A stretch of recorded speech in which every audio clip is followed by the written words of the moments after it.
այսօր տեղ ու դադար չկա կալանավայրերում,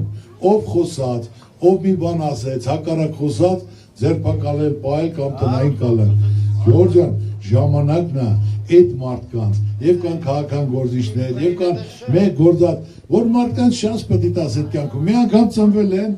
մի անգամ մահանալու են։ Շանս ես տալի, որ մարդը երախտապարտ լինի, ասի հալալա, բաց թողում է, սխալմունք է, եղել է, երկրորդ անգամ կանեն, թող պատժվեն, բայց մի անգամ մարդկանց պետք է հնարավորություն տաս։ Մարդը գնացնի իր ընտանիքին, իր ծնողներին, իր կնոջը, արդեն հասկացել է, շատ ավելի ակուրատնի տեղը տեղին կազմակերպի,